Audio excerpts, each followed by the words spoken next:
Good morning, beloveds. I am awake. I have been to the gym. It's really hot out there. Blech. All right. But I have an interesting title today, so let's get on with this. Okay, it is August 20th. Our title is Now I Free Myself, and our author is Ruth E. Chu. This was published in Creative Thought in May of 1956. So, and she's going to start off with a proverb. Okay. As a person thinketh within themselves, so are they. Proverbs 23:7. I do not accept what I think, believe, dwell upon, hope does happen, dwell upon. I do not accept that what I think, believe, dwell upon does happen. My life from now on is more than makeup for the past, for I keep my mind stayed on good and good alone. I utterly refuse to let thoughts of what I do not want cheat me and mine of the wonderful things I need and want, which God has prepared for each of us. Since I can think as I please, I focus on the tremendous power of my every thought, on those things which bring joyous satisfaction and lasting good. Right this minute, I mentally see myself as healthy, happy, useful, prosperous, and lovable. I practice seeing only well, worthwhile, joyous, successful, likable people all around me, in my family circle, in my home, my business world, my every contact. Like the first-class trooper, I rehearse and rehearse the part I want on the stage of life. I assume the character, I lose myself in it. Through constant right thinking, I free myself into all that I want to be and have. I am at peace. All right. I did struggle with the opening line. I rehearse and rehearse. There is something to rehearsing. Making what Jesse says, because you've always heard practice makes perfect. And then when Jesse said, no, practice makes permanent, then I kind of went, oh, right. I was a musician. I was in band for 8 years. I played the oboe, the flute, the clarinet, the saxophone. I ended up on the bass drum and the cymbals. My very last foray into band, and there were, and that's exactly what it is. When you practice, then your fingers find the holes. Or the keys, whatever it is that you want to say. Will you do it perfectly every time? Probably not. But will you do it close enough with practice? Yes. And if you practice enough, you probably will get to the point that you can play it more times than not without a mistake. And that is what Ruth is reminding us. Practice. She also says to lose ourselves in the character. It's like, who is it that you want to be? There was a meme and I saw it a couple of days ago and then I saw it again and I was like, oh, that's a really good one. And I probably snatched it both times because it really spoke to me. Because we're always talking about being our best selves and being our highest selves. And then this one said, be your favorite self. And I was like, you know what? Yeah. Because sometimes we get caught up into what our highest self is or our best self is. And then we forget that we're allowed to be our favorite self. And I would guess that your favorite self is probably really good. All of the things that you want to be. And so why not be your favorite self? And it kind of takes some of the pressure off of you. If you're going to lose yourself into a character, why not lose yourself into your favorite self? And practice and focus. It's not that we don't have to deal with the not preferred. we do. It's just not what we focus on, because where we focus, that's where our power goes. Where our attention is, that's where our power goes. So if you're constantly focused on the problems, you're just going to keep seeing more and more problems. But if you're focused on one, opportunities, and two, solutions, you're just going to see a lot more of those. When you go through practitioner training, one of the things that they ask you was, would you be okay with the world being such that you as a practitioner weren't needed? And you have to stop and think about that. It's like you do all this, training and hard work to get to be a practitioner. And then, well, what if there's no need for you to be a practitioner?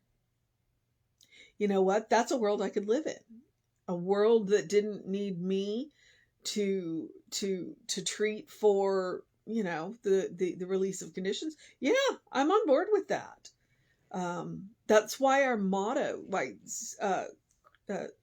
Centers for Spiritual Living, why the motto is a world that works for everybody. And with the understanding that each of us has our own work to do. I can't fix the world for you. All I can do is bring my best to the world. And when I bring my best to the world, then you are invited to bring your best to the world. And then we create a world that works for everybody. That's how we do it. So that's what Ruth is reminding us as we do this.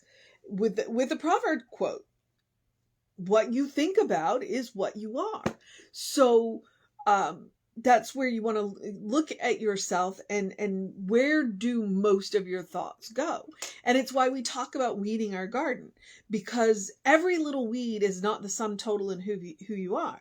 But if you let the weeds overrun the flowers, well, then as you think, so are you. So you want to catch the weed thoughts and pull them out at the roots. And I love that she starts off with the strong statement. I do not accept that what I think, believe, dwell upon does happen. Okay? It's like, you know what? Up to this point, maybe I haven't been as rehearsed, I'm going to use her word, as I could be. My life from now on is to more than make up for the past. It's more than make up for the past. For I keep my mind stayed on the good and the good alone. It's not that when we focus on the good, it's not that we don't see the stuff we have to take care of. Okay? Yeah, I know it's there. And yes, I'm going to take care of it, but it's not the focus. From this point on, I am going to focus on the good. I'm going to deal with what I have to deal, but I'm going to focus on the good. All right? That's what she's encouraging us to do. And I like that she says, I utterly refuse to let thoughts of what I do not want cheat me. I utterly refuse. So when those weeds pop up, I can look at them and let them go. It's like, nope, you know what? No. Of the wonderful things. And then she says, which God has prepared for each of us. Every good that anybody could possibly want already exists in the mind of God. That's what she says. God, the good that God has prepared for us. Every good we could possibly want absolutely already exists in the mind of God. What we have to do is be willing to accept it. And how many times has that little thought gotten into our head that says, I'm not worthy? Well, you know what? You're a beloved child of God. You are absolutely worthy. You are absolutely worthy. And there's nothing you have to do to make yourself worthy. That's called grace. That's called the state of grace. And we live in the state of grace. What we have to do is make ourselves willing. Okay? We don't have to make ourselves worthy. We already are by virtue of being beloved children of God. What we have to do is make ourselves willing to accept the good that God has prepared for us. Now, if that does not rock you back on your heels, you hadn't been paying attention, because that's the truth of what Science of Mind teaches. You're already worthy. What you have to be is willing. I need to write that down. That's a really good talk idea. I'm going to do that as soon as I get off this. All right. So I focus on the tremendous power of my every thought on those things which bring joy, satisfaction, and lasting good. Right this minute, I mentally see myself as healthy, happy, useful, prosperous, and lovable. I practice seeing only well worthwhile, joyous, successful, likable people around me. And here's the interesting thing. When you start to focus on the good, the people around you might change. Or they might not. What you might start seeing is a different side of them. That's the really amazing thing about this kind of work. The people in your life might not change, but you will start to see a different side of them because you will interact with them differently.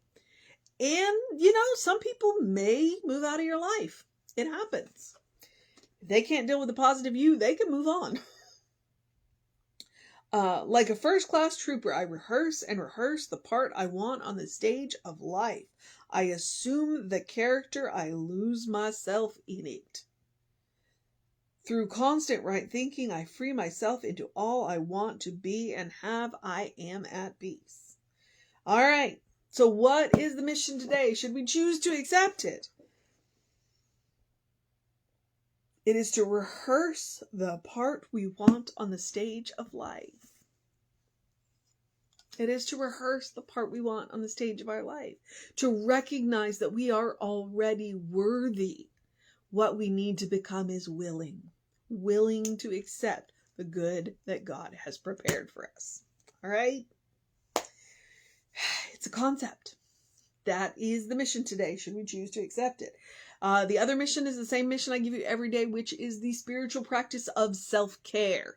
Do something loving for yourself. Do something kind for yourself. Do something compassionate for yourself. Be it one thing, be it three things, be it all things. I would happily commend to you that all things that you do for yourself all day are loving, kind, and compassionate. That's actually the ultimate goal.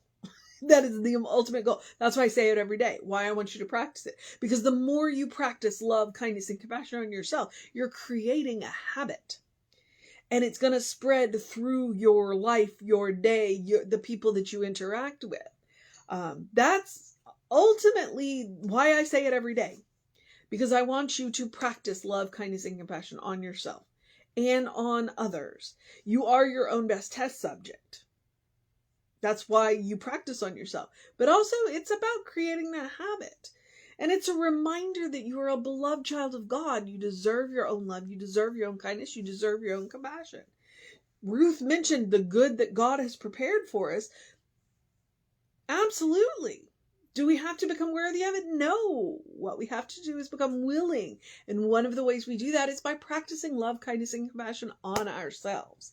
And what does that look like? It looks like taking a deep breath before you speak. It looks like taking a nap, a walk, a break. Setting down and taking a moment for yourself. When you live a life of service, you cannot pour from an empty cup. So you got to fill that cup back up. And self-care is how you do that. It looks like saying no to something that is just really draining for you. And it looks like saying yes to something that is